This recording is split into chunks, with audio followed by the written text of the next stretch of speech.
Seems like you've been busy since you went away. Hello travel buddies and friendships, welcome again to my channel. If you are new to my channel, please don't forget to subscribe, and if you are a return subscriber, welcome back again. I'm going to tag you along one of the landmarks of Budapest, which is the Saint Stephen Cathedral. So let's go. Tell me what I'm supposed to do without you.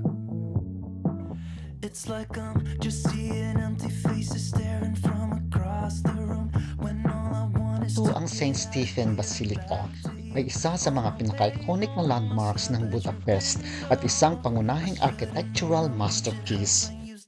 Matatagpuan ito sa gitna ng lungsod. Pinangalan ito sa unang hari ng Hungary na si St. Stephen at nagsisilbing isang kilalang simbahang Katoliko. Habang naglalakad kami papunta sa simbahan, ay nakita ko itong ice cream parlor na ako'y na-attract sa presentation.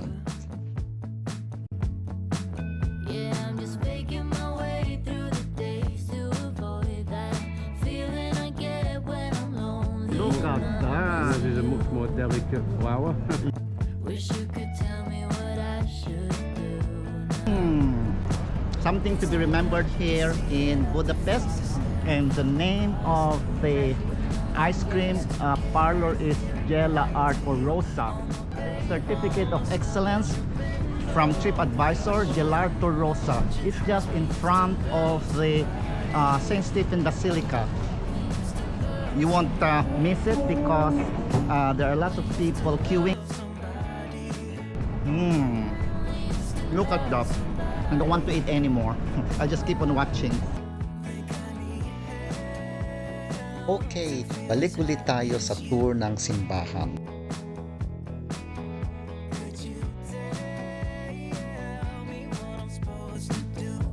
Nagsimula ang konstruksyon noong 1851 at natapos noong 1905 pagkatapos ng ilang pagkaantala. When all I want is to get out of here and back to you. On my way home, I stop at your window. I should've known how much it hurts. I should've known. It's like I'm just seeing empty faces. Ang katedral na ito ay isa sa dalawang pinakamataas na gusali sa Budapest na nakatayo sa 96 metro o 315 talampakan. I should've known how much it hurts when you still love somebody. When you still love somebody. Ang estilo ng arkitektura ng simbahang ito ay pinagsama ang neo-classical at neo-renaissance. Think I need help to Ang feel basilika na ito ay kayang tumanggap ng humigit kumulang na 8,500 katao.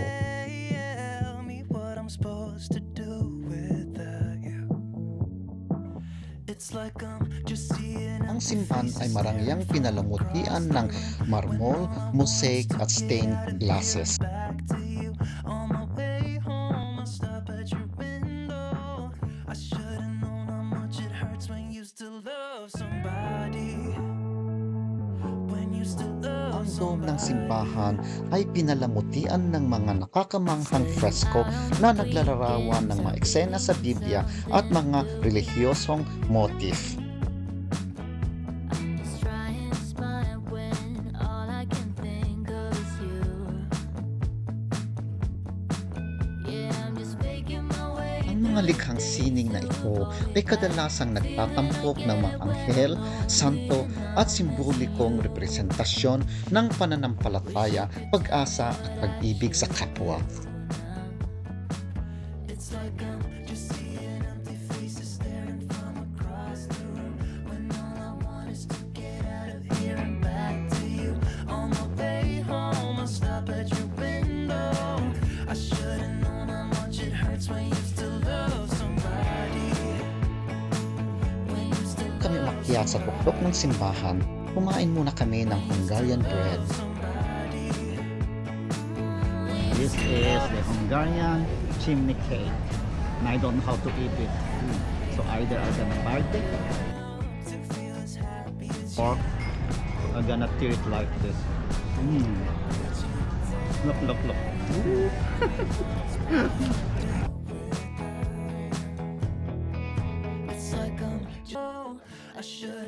very tasty. It's like I'm just seeing empty faces staring from across the room when all I want is to Sarap. I don't think I can finish this. It's too much. Upang maabot ang tuktok ng basilika, maaari mong gamitin ang hagdanan sa pamagitan ng pag-akyat ng 364 na hakbang, ngunit pinili namin ang elevator. Paglabas namin ng elevator, akala ko nasa taas na kami, pero kailangan naming umakyat ng hagdan para ma-access ang labas. seems like you've been busy since you went away. Pansinin ninyo ang puti na dome. Iyan ang dome na nakikita sa loob ng simbahan. At ang kahoy na ceiling ay ang dome na nakikita sa labas. Bakit may gap sa pagitan ng dalawang dome? May ilang mga dahilan para sa agwat. Una, ang panlabas na dome ay tinayo upang mapaglabanan ang mga panlabas na elemento tulad ng hangin at panahon, habang ang panloob na dome ay nagbibigay ng aesthetic ang pandekorasyon ng interior view. Ang agwat sa pagitan nila ay nagsisilbing buffer na nagpapababa ng stress sa istruktura at tumutulong sa pantay na pamamahagi ng timbang.